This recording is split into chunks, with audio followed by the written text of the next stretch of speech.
Oh, we in here. What's going on? Got my dog back, man. Yes, sir. AB back in the building, man. It's Monday. We haven't been together since last Monday. I'll let y'all on Thursday. We had some fun, but glad to have my dog back, man. I was vacay.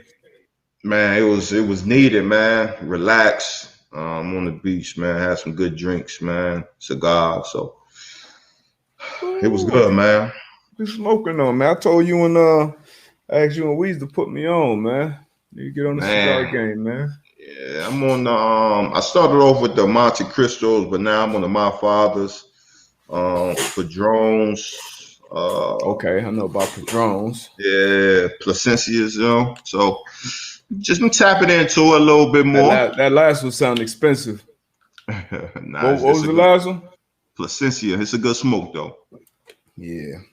The harder it is to pronounce. Yeah, buddy. Well, yeah, man. We back, man. Man to man How- pod. I'm on half of the pod.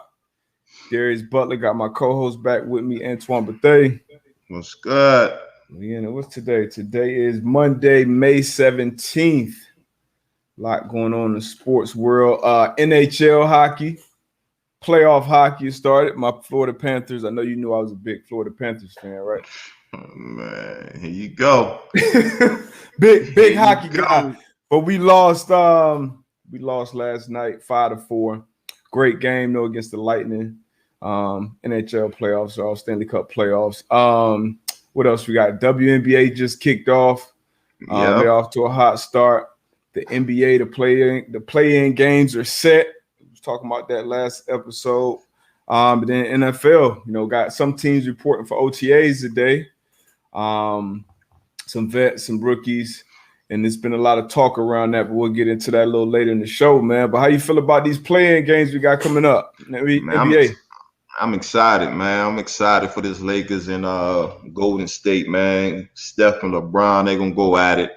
Obviously, Steph is playing at a high level right now, MVP level right now. LeBron fooled y'all, you know what I mean? He came back jumping, catching the alleys and everything. So I'm excited for that one. But I'm excited for the play-in, man. It's kind of how NFL play is. Once you get to that, it's one and done. You got to come with your A game.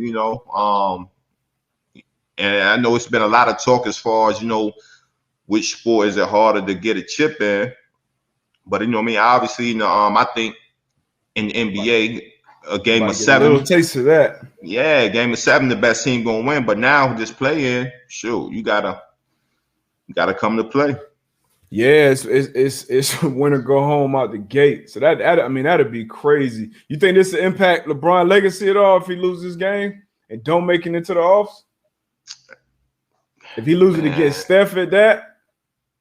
Impact his legacy. Like I think his legacy is set, man. That's just me. Maybe I'm just a Brown fan and I appreciate what he's done. But I think people will try to, but I don't think so. I think his legacy is set, in my opinion.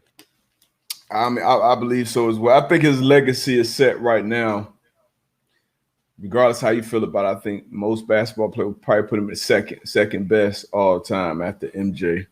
And then some people, it's 1A, 1B, and some people is LeBron is that guy. So right. I think that will affect that conversation as far as, because we only focus on MJ's 6 titles and nothing else. But this will be the first time I think LeBron will this even count of getting booted out of the first round of the playoffs? Yeah. He's never lost in the first round. But man, this would be crazy. So that's one game, 7-8 on the West Coast, Western Conference. The other game, the Grizzlies and the Spurs. That's probably the least amount of excitement in the playoffs. But I think the play-in, man. I think the play-in gives it that excitement, though. Just like because guys gonna be out there playing their best and playing their butt off. So I think this play-in gives it what it lacks as far as maybe team-wise, but just where. What they're playing for, I think it gives a lot more excitement. We got a little May Madness, and then on the the Eastern Conference. 9 and 10, you got the Pacers and the Hornets, and then 7-8, you got Boston and the Wizards. I mean, yeah, the Wizards. So if Boston lose this game, hey, it's a wrap for them. I know we talked about it earlier in the season, but does Stevens get a pass? You know, they've been in the Eastern Conference Finals, 2-3 times under his tenure. You know, Jaylen Brown's out. I mean, I don't think they should be in this position personally. But Kemba dealt with some injuries this year. You think Brad Stevens gets a pass if they lose this game or lose in the first round of playoffs, or you think it's a wrap if they lose this game? What's the motto, man? No excuses, no explanations. Hey, man, you gotta get the job done. We gotta get the job done. As we all know, injuries come with the game. Regardless of what professional sport you're playing, injuries come with the game. Everybody has injuries. Every team has injuries. Every team is battling through stuff, man. So no excuse, no explanations, man. I just think with all the talent that's on that roster, individual talent, somehow, some way, man, you got to be able to bring that together and do more with what they have. That's my opinion. All right. You're usually patient. Usually the patient one between us, but you saying it's over with. I'm definitely patient. But you know, I'm not sure. Like, what else? What else are you going to do? Like, you need another piece added to that? You know, I don't know what else you will do in that situation, and I don't think they can get that much. They can get better, obviously. You know, having them on the floor more together, but I don't think they'll get that much better with what they have. I think something has to give. Whether it's a coach, whether it's one of them key players leaving. It ain't gonna be Tatum, you know that. Nah, it's not gonna be Tatum, but I just don't think that's the equation right now. I don't think that's the formula for winning. Three plus Coach Stevens, you think they peaked? Basically, what it sounds like. Yeah, you got to switch something up. I mean, I can see that. I think he might get bailed out, honestly, because Brown's hurt.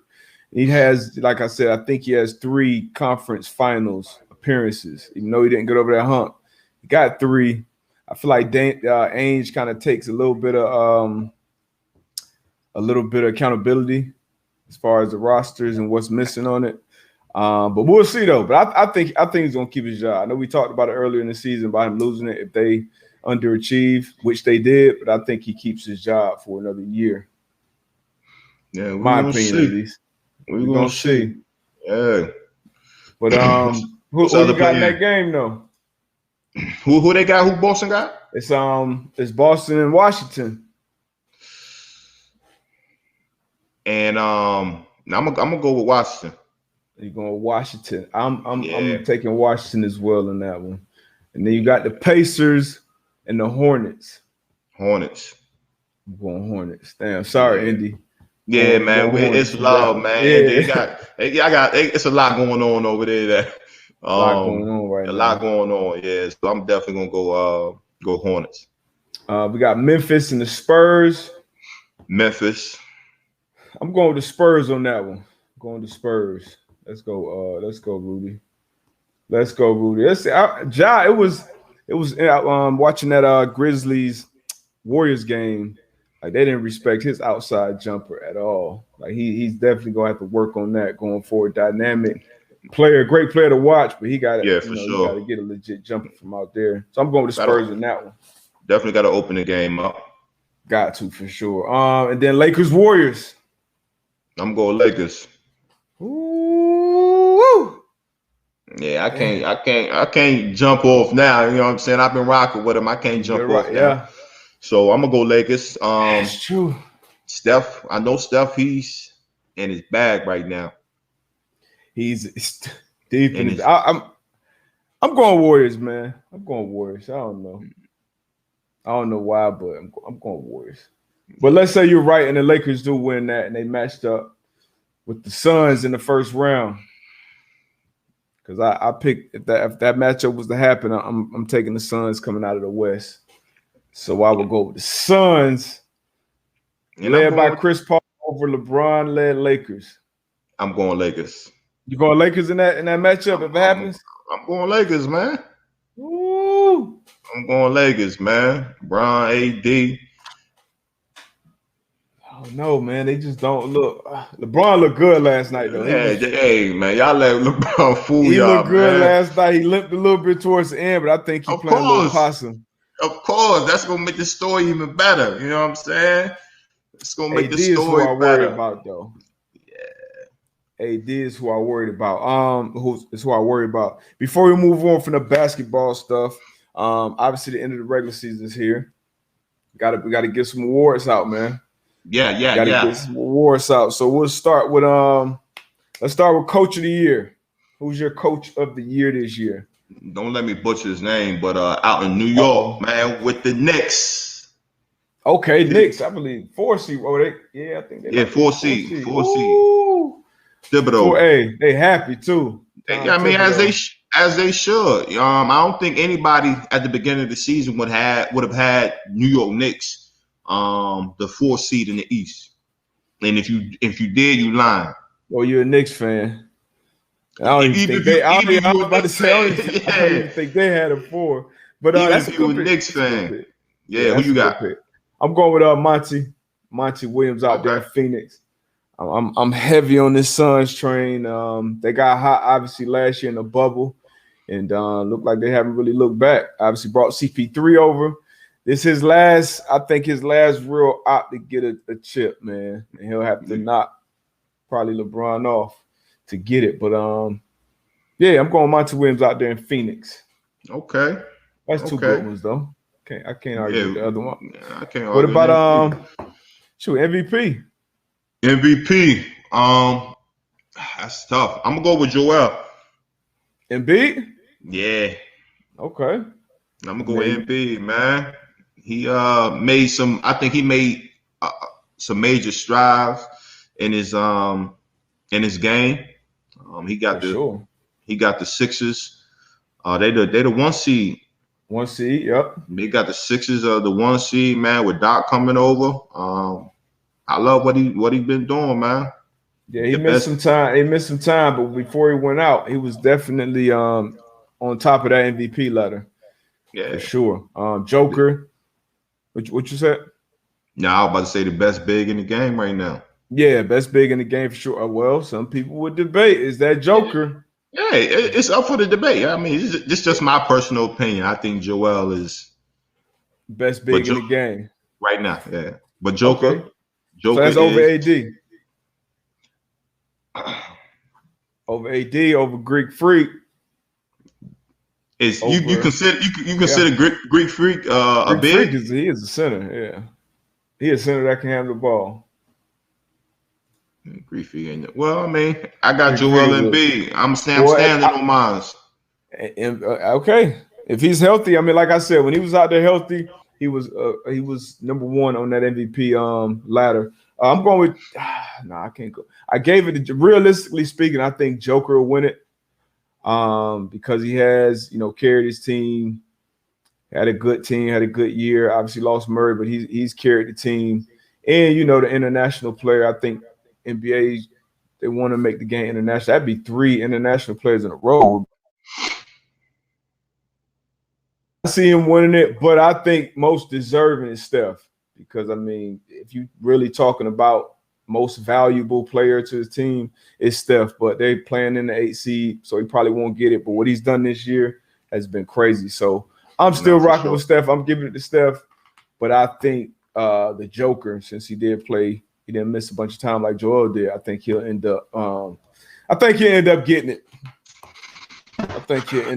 But we'll see.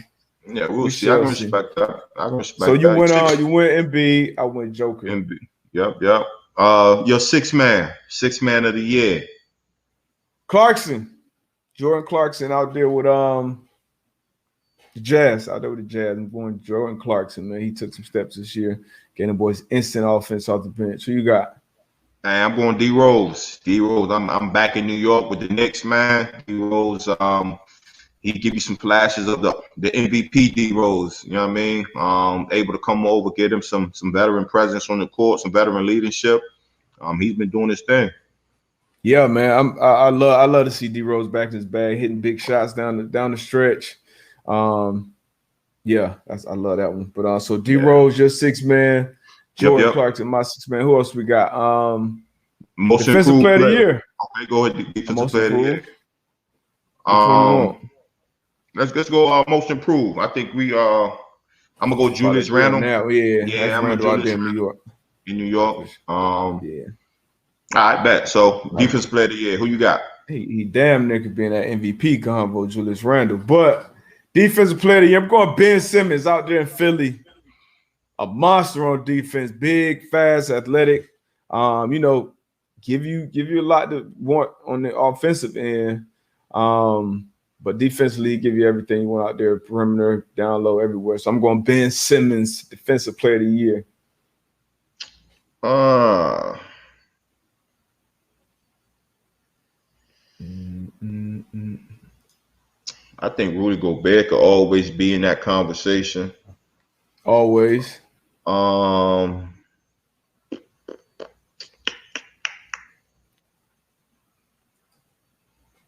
I don't know, man. I might have to agree with you on this one. I might have to agree with you on this one. Ben Simmons. Ben Simmons been doing his thing on the defensive side of the And defensive end then this year.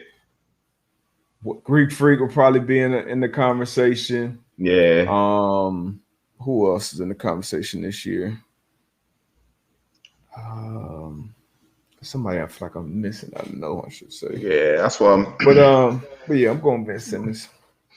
All right. Oh, Ben Simmons. Appreciate that subscription, Sean. Who else we got? We got any questions, comments in before we get off of basketball? Man. So I think New York. You'll see New York Knicks in a lot of these awards, postseason awards, in my opinion. You said a lot of the Knicks. Yeah. You pick Rose and Randall. Rose, Randle, and Coach. Oh, and the coach. Damn. So you got to hit on one of those. Yeah, I You're gonna gotta at have least at go least on one. Sure, rookie of the year. Oh shit! Rookie of the This one year. tough, man. I be going back and forth. It's LaMelo tough. Ball. I gotta go. I'm Melo, gonna stick with LaMelo. Yeah, he just took the. He showed up and he was, he lived up to the hype. He was yeah, Showtime. He was box office from the jump. Edwards struggled out of the gate, but as soon as LaMelo went down, that's when Edwards kind of took off in his game. So I wouldn't be mad at a co-MVP because he carried it while LaMelo was out, and then right. LaMelo came back, obviously. But if I had to pick one, I'm going LaMelo Ball. Yeah, I'm with you on that one as well. LaMelo. Yeah. Melo out here in Charlotte holding it down. Mm-hmm. And somebody asked, Van, can y'all give us finals picks? We got to get the playoffs set first, Van. Damn. Can we get the play-in done? Because if Steph end up sending Bron home, yeah, because everybody the boys gonna get juiced up over that West Coast. Oh, I thought you about to say get juiced up over the Warriors. I'm like, nah, you tripping. No. That's what I'm saying. But no LeBron in the playoffs. Right. Everybody feel like they got a shot. Got a shot, yeah. So I think that's important though. That's important. I have my favorite in the East, but we'll see. My favorite in the East is the Nets. I ain't even gonna leave no suspense right there. Them three cats play together. I don't care if it's I don't know what I said before. I know. Hey, listeners. Hey, listen to what D Butt just said. Like D Butt don't even know what he be talking about half of the time, and he's not gonna stand on it. I'm glad my man said that. Yo, D-Butt I don't know what I said before. D Butt, and I told y'all he is for the moment. For the moment. But where I stand right now, if 13, 11, Mr. 50, 40, 90 Club 11, yeah, and 7 play together, they my favorite out the East. So it ain't no suspense on that. I mean, they my favorite in the league, honestly. So you got them. If they play, you got them winning the chip. Yeah, I got them winning the chip because Bron gonna have to it's gonna be a tough road. Missed a bunch of time. AD missed a bunch of time. Could it mean his legs gonna be fresher? Maybe. He was looking fresh-legged last night. But I don't know. I'm sticking with it. I'm sticking with that. Nets and 6. Whoever they play. Nets and 6. I think I tell you, I got the Suns coming out. So if they get the Suns, it'd probably be over in 5. But Nets right now. I mean, I guess that's my finals right there. Nets and Phoenix. Nets and Phoenix. Man, I'll holler at y'all after the play-in. Because the Nets, they're gonna have problems with the Sixers. Not a chance. All right. Not a chance. All right. Hey, Pepe. They play I'm no in it now. defense. I'm in it now, baby. I can't be stuck in what I said 2 weeks ago, 4 weeks ago. It's a completely different world now. Bitcoin was worth what, 60,000 2 weeks ago? And Elon started talking. Shit, we're in a whole new place, man. So, Man. where I stand today,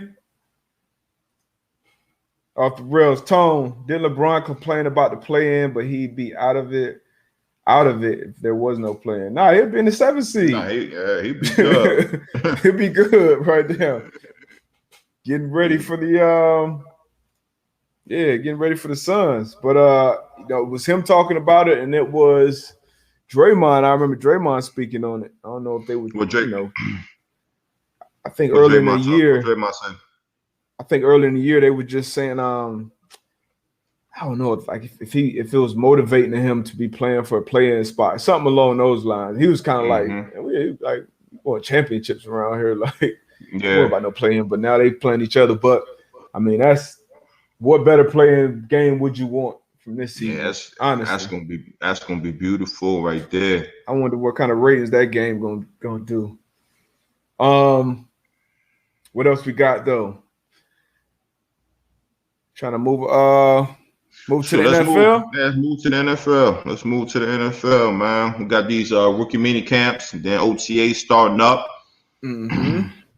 Like you said, I think it was Pat Surtain, the second, came out and was like, I don't have that leverage. I know you spoke on it as well, where some of the young guys would get some bad advice, and I agree with you. And Pat Surtain, the second, was like, I don't have that leverage for me not to be attending these mini camps and these OTAs. Like, I need to be here so I can prove myself. I can learn this system, man. And I tip my hat off to him. Obviously, his old man probably giving him some sound advice. And as a player, and you've been there, is just no way as a rookie you can't be in those meeting rooms and where it's just your peers. Because now for the listeners, when you are at rookie mini camp, when they're giving you that playbook, they're kind of slowing it down for you so you can be able to get it at a pace where you can understand it, because you got to think especially if you don't have vets there, right? You know what I mean? Right. But when the vets come in, it's like, all right, you gotta you gotta get how you live. Obviously, you're gonna have some rookie meetings once the older guys leave the building. But hats off to him, man, just understanding what he needs to be able to succeed. Yeah, for sure, man. Because I mean, you're going from, obviously we talk about all the time, the learning curve, going from the college game to the pro game, and you need as much of that hands-on learning as possible. Because once training camp comes around, like Antoine Bethea, Darius Butler, like veteran players, like we hitting the gas, it's rolling, and it ain't no slowing down. So if you're not picking up certain installs, you're not picking up certain things, you could be a more talented player, but you're gonna get left behind because we can't trust you. The coaches can't trust you.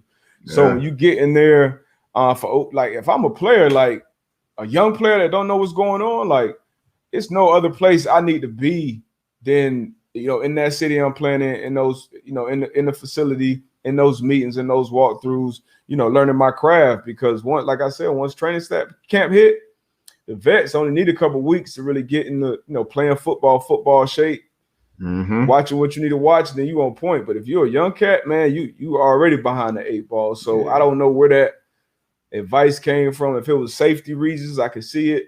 But if not, like it's no reason, if you can't handle the workload of OTAs, like you're in the wrong line of work. Tone asked a good question. All right, you there? I think you good. I bet. Yeah, what was you saying? Now, I mean, I think you just kind of hit on it. Like, why would you give that advice to a young cat? But you said, like you said, it could be safety reasons, safety issues. But It could be. But what I saw was like, and I'm not sure if it was one person or if it was a PA song and misquoting anybody, but they were basically saying like, we gave y'all a good product of football last year without having to be in the building, with being able to do just virtual things, et cetera, et cetera. But my thing about it is, yeah, that's like some people can learn that way. Like I know if I'm learning a new system, if I'm learning a new defense, like I need to walk through it.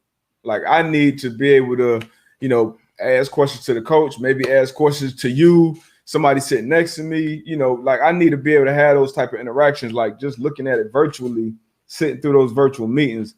I'm not going to be able to pick up and learn a new defense like that without actually walking through it and seeing the moving parts, moving pieces, making those communications.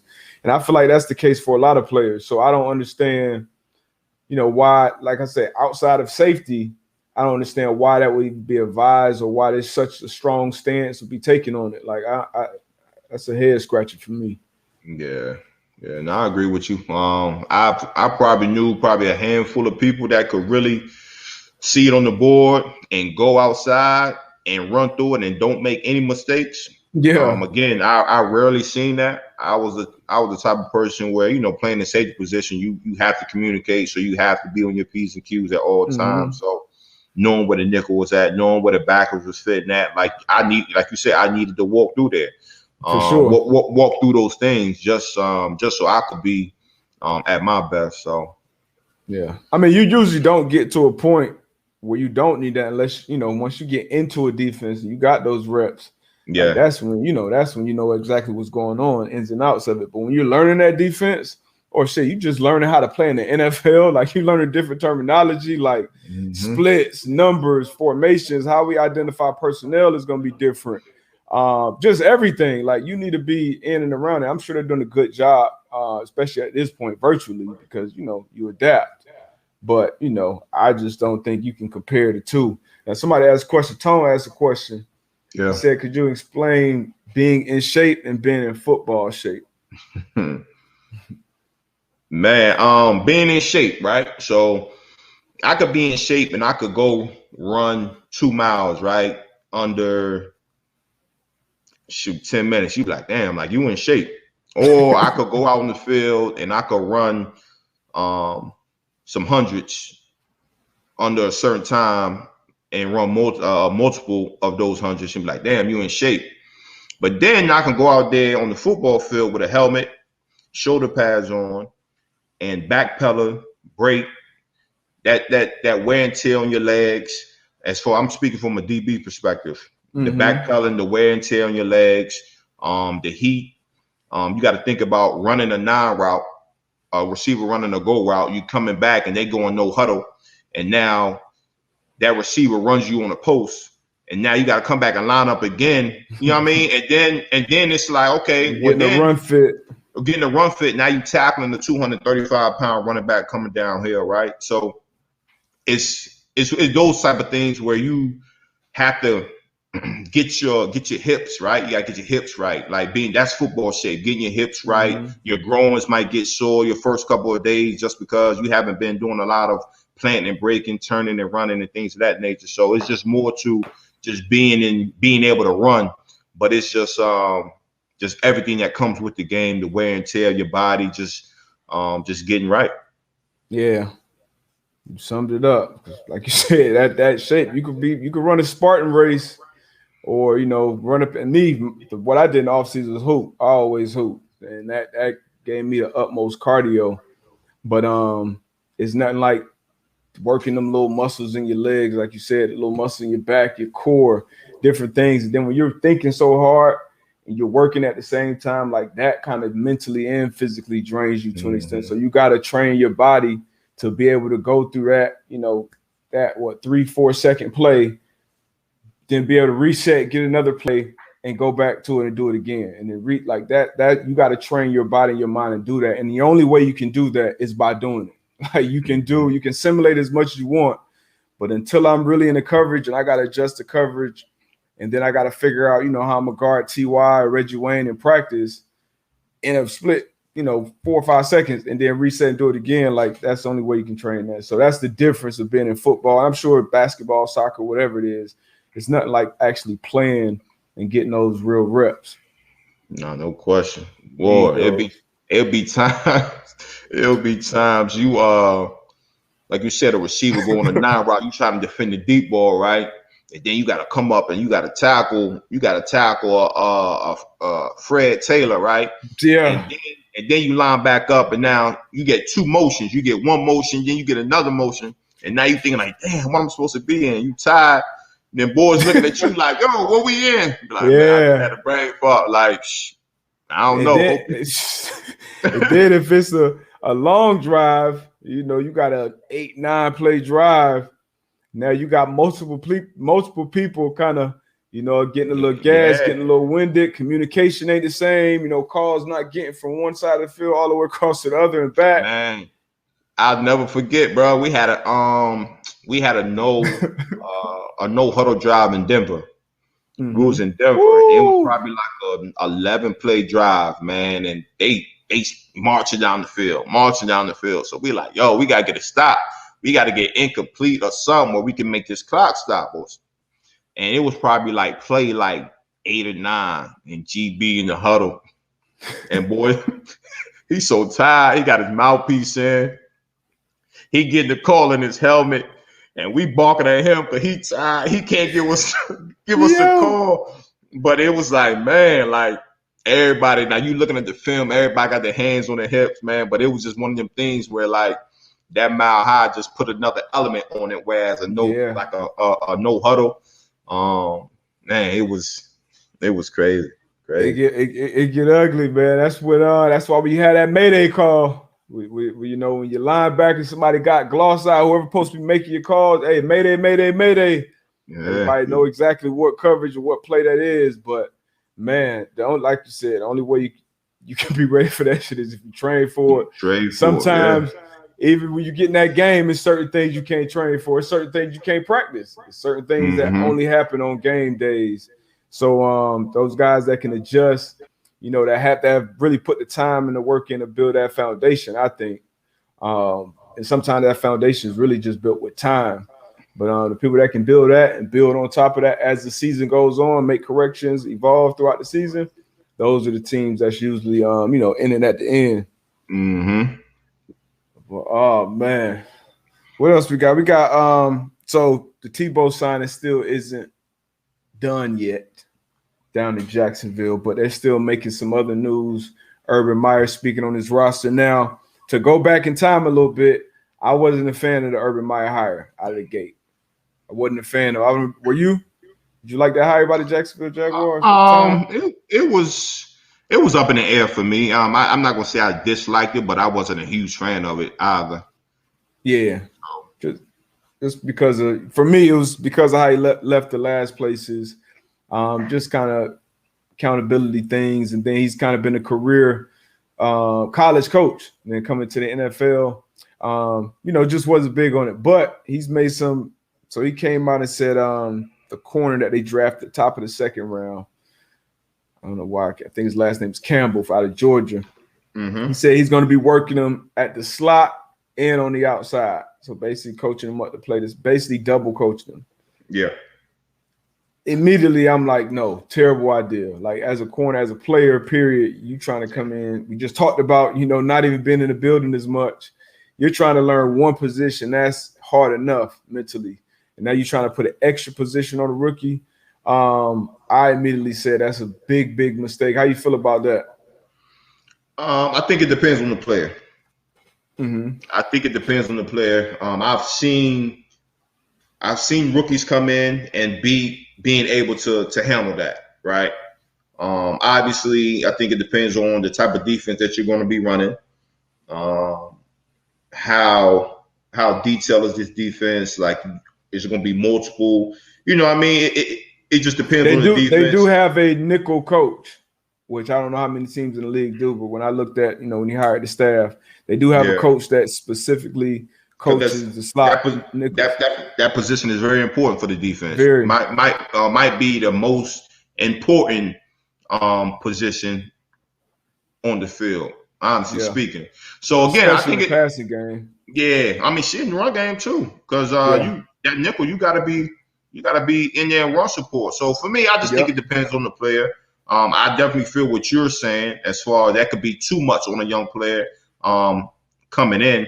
So again, like if it was, I'm thinking about Gerard Powers, right? When Gerard Powers came to our team as a rookie, like he was ahead of his time, and you could give him whatever he needed to do, whatever you needed to do for him to be on the defense. He was gonna know his shit. He came out the next day. He was gonna know his shit, and it was gonna be. He was playing like a 3-year, 4-year vet as a rookie. So again, I just think it just depends on that player. Now, if you see this player is coming out and he busting coverage at corner, he busting coverages at nickel, I think you gotta wean that back a little bit. But I mean, shit, you kind of said it with Justin Fields. Shit, throw him in that 5. That's what I'm saying. I don't mind throwing him in that 5-1 position, but 2, and I mean it's tough. That slot position is tough because, like you said, you're part of the run game and the pass game. Like you can be a primary run support player. At corner, you're not really primary run support. Like you use the secondary run support, and you're learning at the cornerback position. That's a pretty easy position to learn mentally. Like I know I'm in thirds, I know I'm in quarters, I know I'm in squat, whatever it is. But actually, like picking up the little nuances, the splits, the line, all those different things, that's tough. So to give him that and the slot stuff, like you said, you got experience being around a rookie that can handle that. I can't remember being around a rookie that can handle knowing and playing those positions. And especially if he coming in as a first-year head coach in the NFL, like you haven't even seen him do, 3 weeks in offseason and say, all right, we could put some more on this guy plate. I think it's just I don't agree with that one, but we're gonna see how it turns out. Hopefully he can handle it, and he doing whatever he needs to do to get on that field from the player standpoint. But I don't think that's smart from a coaching wise. Yeah, so I mean we'll see. Like you said, one thing I do think it depends on the player if he can handle that. But like you said, it can be a lot because I mean we got players that that's all they do is play the slot.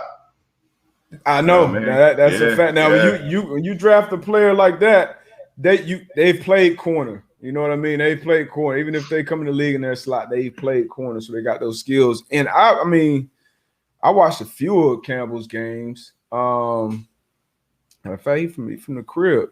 He not really a slot guy to me. Like, I don't even see him in that light, honestly.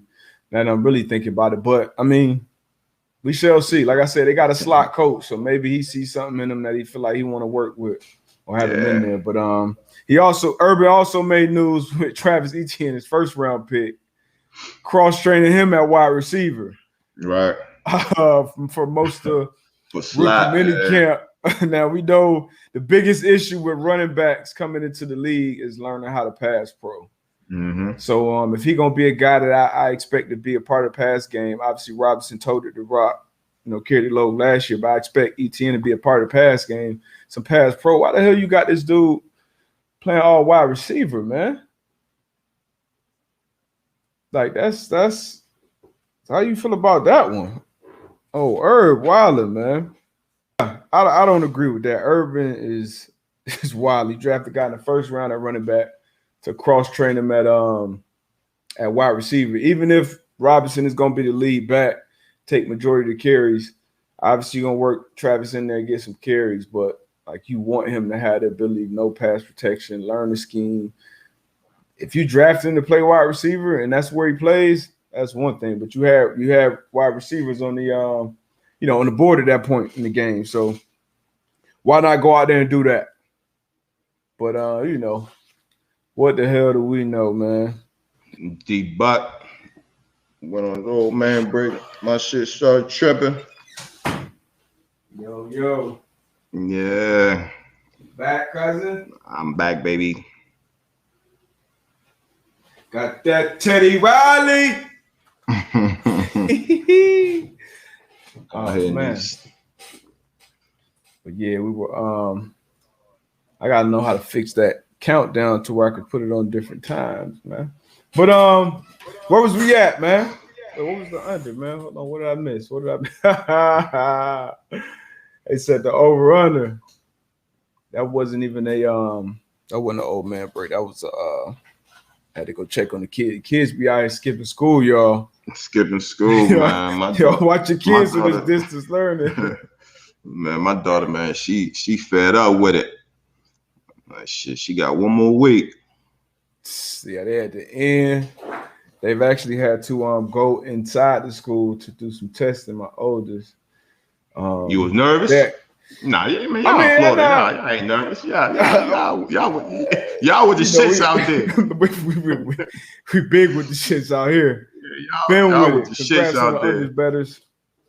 But yeah, I wasn't too nervous. I was actually glad for, to just be able to see her friends. Talk to some of the friends. She's seen some of them, but because I couldn't imagine that as a kid. Going this long without the school experience, and that was just so normal. So it's been crazy for them. Yeah, I couldn't imagine that growing up, bro. I would have went crazy. Man, I don't know how my kids stay locked in. But, my mom and the job, and my mom and pops, they jobs. I know they was going into work. Fact. So my parents actually pulled us out of school in 7th grade when I was in was I in 7th? No, I was in 8th grade. So my 8th grade year, I was getting in trouble in school, and then my younger brother, Real, was in 6th grade. I'm getting in trouble. He getting in trouble too. So my mom was a part of the school system, part of the Broward County school system, and she was like, "You're not about to embarrass. You're not about to keep embarrassing me." Pulled our ass out of school, middle of the year. After I got in trouble again, so we was done homeschool. This is before cell phones, social media, all that. So we was home. So my dad, they had the teacher certification. My pops would come home and he'll be slumped like most of the day. So it'd just be a little bro. Yeah. We run into the stores and shit, just doing little random stuff. We get cops get us for truancy. I don't even know what truancy is. I'm like, look, we at homeschool. They're like, yeah, all right, buddy. Yeah. So it was crazy. We went, man, that whole year, that whole 8th grade year, half of my 9th grade year, straight homeschool, bro. I was begging to go back to school. Any school, bro. I had homework so bad. Yeah, your ass won't acting up no more. Well, what? I said, bro, I'll never get in trouble again. I promise you. And end up going. That's how I ended up at the small charter school that I went to, Coral Springs Charter. And I think they had been around for 3 years, maybe at the time. So what you had? How many classmates you had in your class in the new charter school? Oh man, it was like I said, it was like year 3. So it was smaller than public school for sure. So like public schools was like 30, big public school, like 40 something maybe kids in the class. And here it was like around 20. Like around 20 was the class size. But like the teams were just getting started. I played football. I didn't play football in my junior year. I was the first Division I athlete from the school. Right. So that was crazy. But I had an interesting school experience. So I can understand a little bit. Mm-hmm. At least they got phones and shit. But what else we got, y'all? What was we talking about when you left off? What was we talking about? Was we talking about nickel and corner play? Oh yeah, talking about Urban. Nickel and corner. Urban. No, we're talking about Travis, how he had them repping in the slot, and you was just talking about with running backs coming in, pass pro, and all that. Yeah, I don't know what he's doing with that. Yeah, he's doing a lot. He's doing too much, man. He's doing too much. I'm gonna post a 2-minute video today. Because I know you saw the comments at Teddy Bridgewater. We talk about that? No, we didn't. How they ain't practice 2 minutes. And what was it? 2 minutes and what else? Red zone. And red zone. Yeah, have you ever been around something like that? Nah, not at all. All the good every team I've been on, you focus on 2 minute. Thursdays typically. And red zone. It's typically Thursday, and you touch back on it on Friday. So you got to be good in those areas to win games in the NFL, because that's what typically most of your games are gonna come down to. Yep. 2 minute, 2 minute in the right before the half at the end of the game, and then obviously red zone. So yep, you settling for field goals and you punching it in. Yeah, and if you got a good red zone offense or defense, man, that kind of goes to show, like, if you're good on that side of the ball, you know what I mean? Mm-hmm. So yeah, that's for sure, man. These kids are definitely off the chains. Yeah, man. What else we got, man? What y'all got? Y'all got any questions? We got 10 more minutes. We got about 10 minutes. Got it 10 minutes.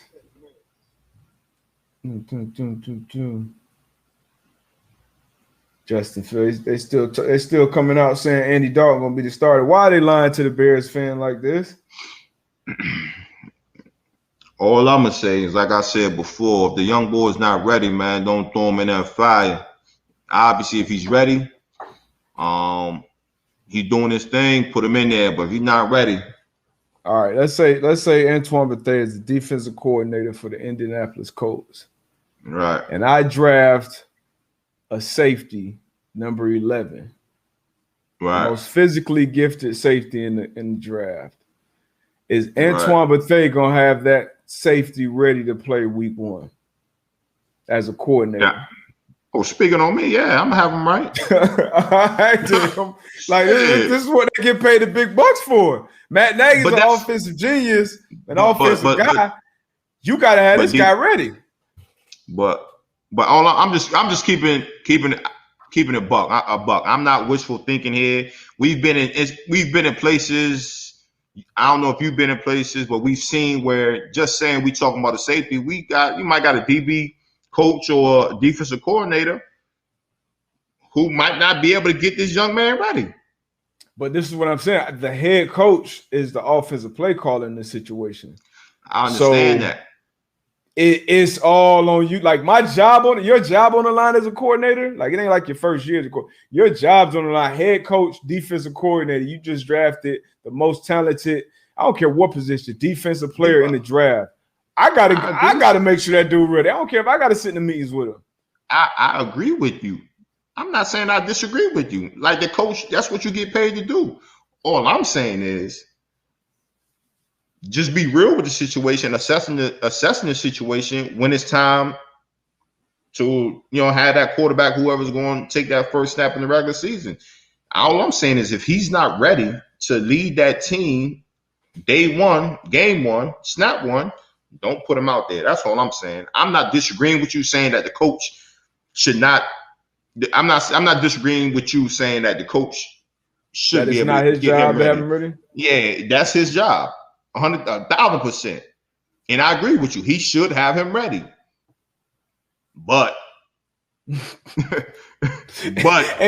job's on the line. His butt is on the line. So that shit better get done, man. I get it.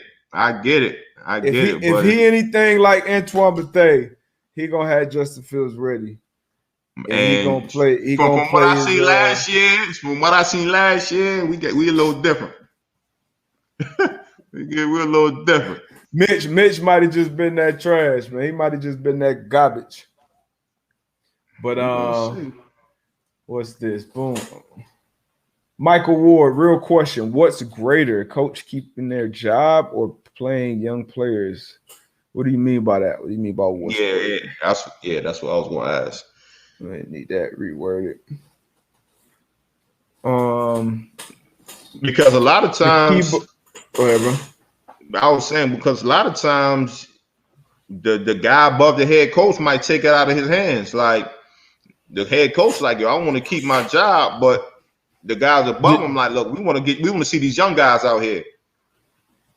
But this is what I'm saying. So the owner, they're probably the only team in the league that hasn't had a 4,000-yard passer in team history. The owner wants him out there. He took him in 11 in the draft. The owner wants him on the field as soon as possible. The general manager he needs the quarterback to work out after the fiasco, drafting Mitch Trubisky, passing on Deshaun Watson, passing on Mahomes. He needs this for his job.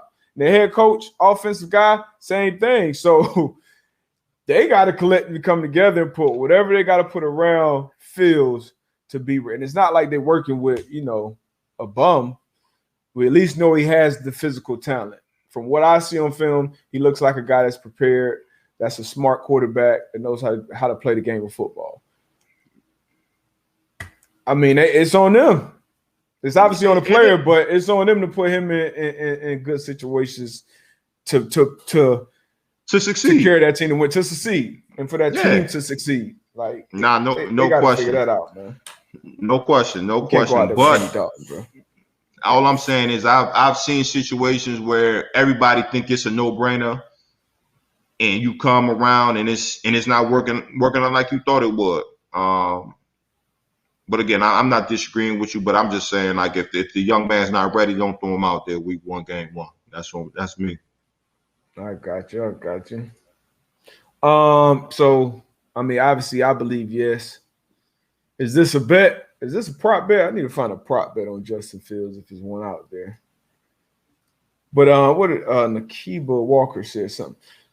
You cannot replicate that game time speed in practice. They can't even touch quarterbacks in practice for sure. It's a different ball game as a quarterback.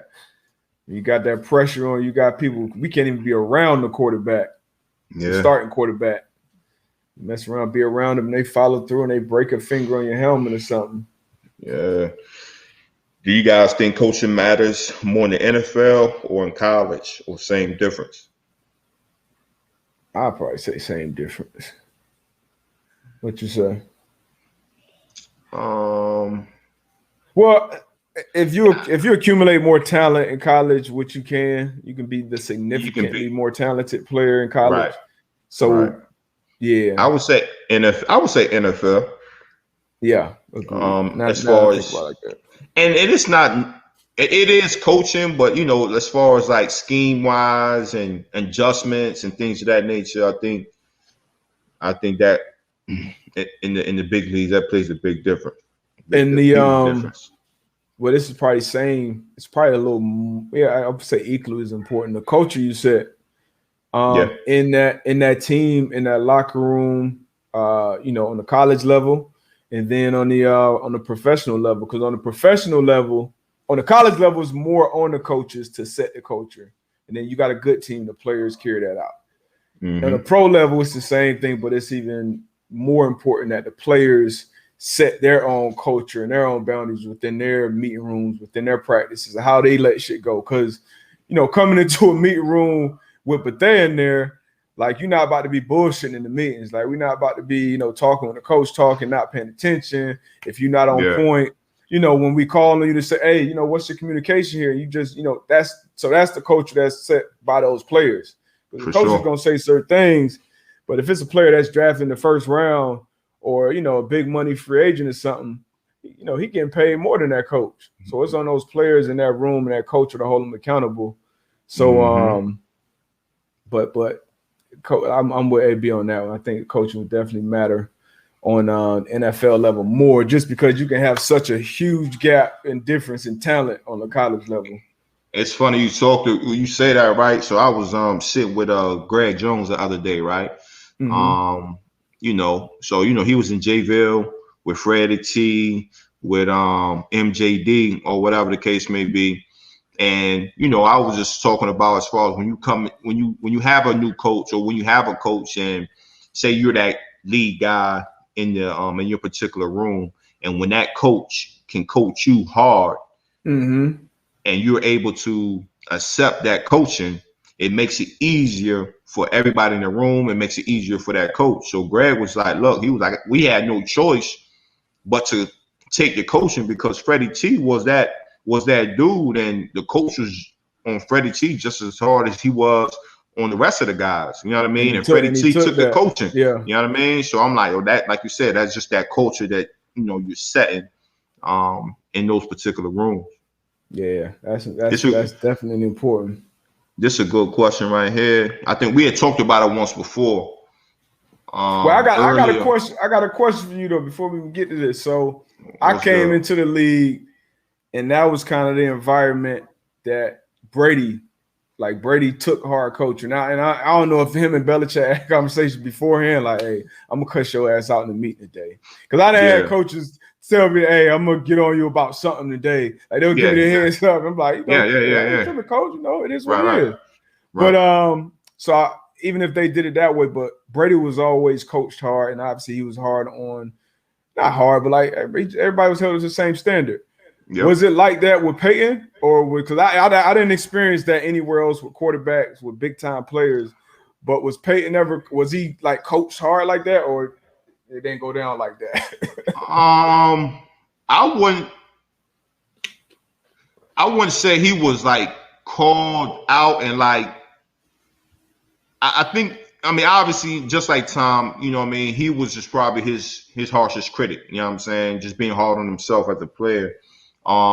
It definitely was. You know, in team meetings when we going over, say the game, or whatever. It's like, look, we can't turn this ball over. We can't make this type of pass, whatever the case may be. But it wasn't nothing like glaring, like yo, oh, they was posed, like they was on P today. Like it wasn't like Man, that. Belichick, I remember the first time he came in there, training camp practice, pulling up plays with Brady, missing open guys. If if we had a quarterback that can hit a wide open tight end, we'll be all right. We'll be able to win some ball Yeah. games So this year. I think that was like we would say pre-recorded. Like, you know what I'm saying? I Yeah, think I had to, yo. but I mean, it was that was a common thing. Wes Welker. I remember when he had made some comments about I think Rex Ryan or something. Like he was kind of hinting at something with Rex Ryan. Y'all can look it up. And then he made a comment about leadership or something like that. Yeah. Man, Belichick was like, you talking about this or that? You leading the league in drops.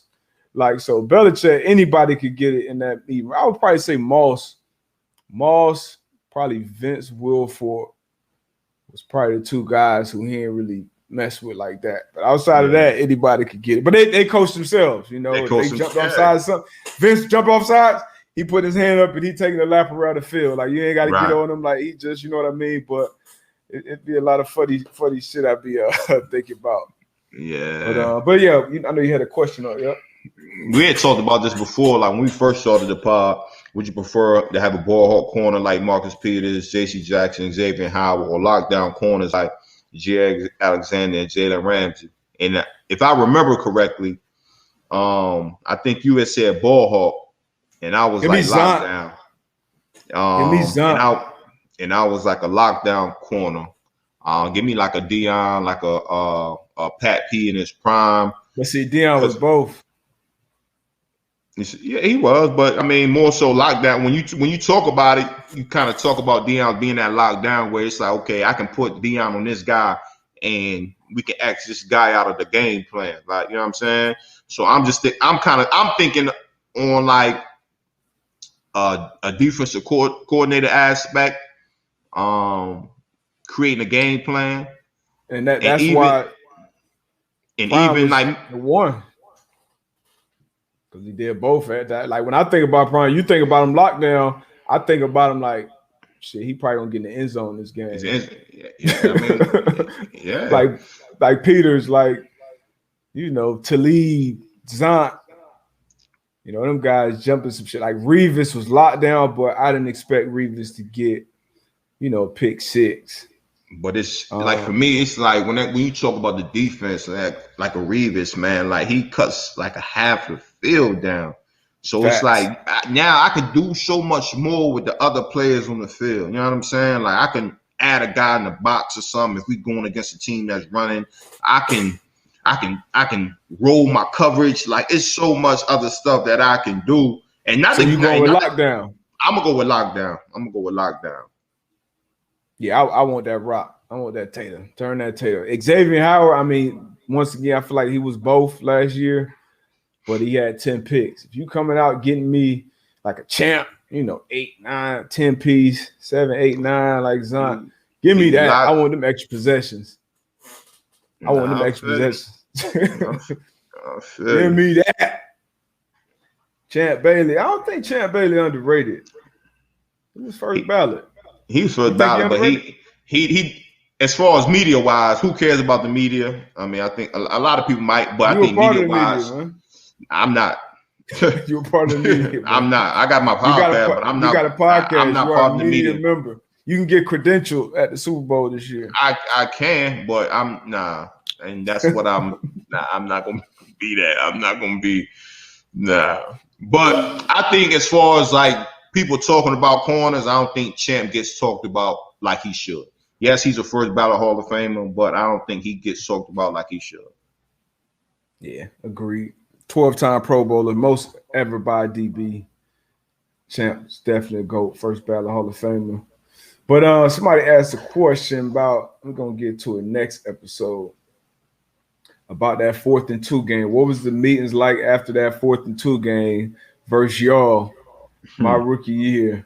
So I definitely remember to answer that one. But shit, I appreciate y'all. I know y'all was hype, boy. Man, what? Belichick, hey. One thing they ain't gonna ever be able to say about me is that I was scared.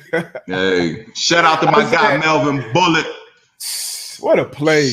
What a play! He damn, I think he tore his labrum on that shit too, or shoulder popped out of his what or something. Play. And before we get out of here too, man, shout out to the OG man, Robert Mathis. He'll be inducted into the Colts Ring of Honor this season. Yes, sir. I forgot the exact date, but it's when Tampa Bay comes into town. November 28th. November 28th, man. So shout out to the OG Robert Mathis, man, 98. All-time strip sack leader. All that, man. I know HBCU legend. All that good stuff. I know I'll definitely be in the building for that. Oh, yeah. I see you there, brother. Yes, sir. All right, we out of here. Y'all know what to do. Peace. Gone.